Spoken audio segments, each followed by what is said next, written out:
uDele Amathamba uMkhomaskandi waphumela obala ngokuthandana noNtandabuka wasemNambithethe ukholele ekutheni ethatha isinqumo sokumcela umshado. Nginibelele ngiphinde futhi nginamukele kule channel ehamba phambili kezo mina ngumfeze ngututhu ngakho malo bathi ilasbo namagumede. Mhlawumbe ukuthi usemusha la ekhaya uzophinde ngicela enze sure ukuthi uyasubscribe, ungakhohlwa ukucomment nokulike kanjalo futhi nokushare okukhona okukhulu kunakho konke. uDele Amathamba uMkhomaskandi waphumela obala ngokuthandana noNtandabuka wasemNambithethe ukholele ekutheni ethatha isinqumo sokumcela umshado. Uphumulani imfezi emnyama khumalo yasemadaleni enqothu kuthiwa ke ngolesithathu ubesho ukuthi izithombe ze-album yakhe entsha uNosabelo intombi eningi isithole ngesikhathi eshona phansi ngedolo ecela ukushada lensizwa yesithanda sakhe lapha. Kube ukuthi ke intombi eningi ubengenalo ulwazi lokuthi uzophuma esefaka indandatho esithembiso somshado esitudio esisemaboneni ngegoli ke. Abezindaba bakhuluma nemfezi emnyama uthe ubudlelwane babo buqale baba ngumngane kodwa ke kwagcina sebathatha isinqumo sokuthandana enyangeni ezedlule kulo nyaka. Lo imfezi emnyama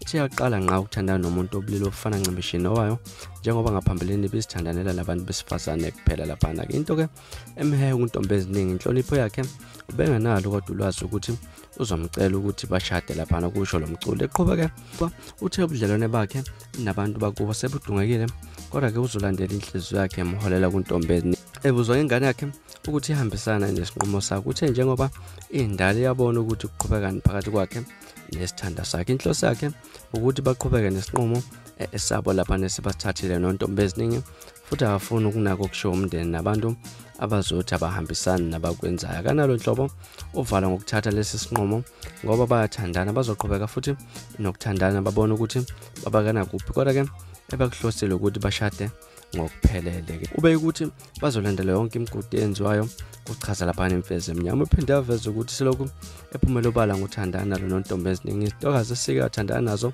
ziyayibuza zayiphendula ukuthi kungani isinqumo ukuthatha isinqumo sokuthandana nomuntu onobulili obufana ncimishi nowayo kodwa ke uyayizitshela ukuthi azikhohle yena. Untombi eziningi ethinta uthe ngesikhathi ephenduka kumfezi emnyama estudio beguqe phansi ephethe indandatho akakholwanga akuqaphelela ukuthi abantu ekade benabo banolwazi ngokwenzelile. Ngesikhathi ke ethi imfezi emnyama agqoka ingubo emhlophe yomshado akanakanga ukuthi khona impela phezulu kwakhe. Yena ke ulandela imiyalelo ekade enikwa yona kuphela okumxakile ikhona ukuthi agqoke isude kubena angakaze ayibona iqakile ngaphambilini ukuchaza lapha nontombi eziningi. Ingoma lezithandane ecula ngokuhlanyela no proud ethi ngenelela izoqala ukutholakala ezinkundleni ezithengisa umculo ngoDisemba mhla zo9. Lezi zithandane thembiso uzolumembe phephandaba mshazane usuku lomshado. Kuleli sonto ke bekwasabalela isithombe salezi zithandane sicala nomshado kodwa abantu bebezitshela ukuthi ziyazidlalela njengoba bekuhlekisa ngazo ezinkundleni zokuxhumana. Ngaze ukuthi ke zona ezihamba phambili ngizofisa ukuzwa ukuthi wena kuthini kwakuphawula ngalolu daba. Siphinde futhi hlala comment section ungixoxele kabanzi wena ukuthi ukuthini kwakho ukuphawula ngalolu daba ke. Ningakhohlwa ke ukusubscribe nokulike kanjalo futhi nokushare bese nangilandela ku Facebook @radionkezo. Nisiphathe kahle nibe nosuku mnandi ngithanda yakho.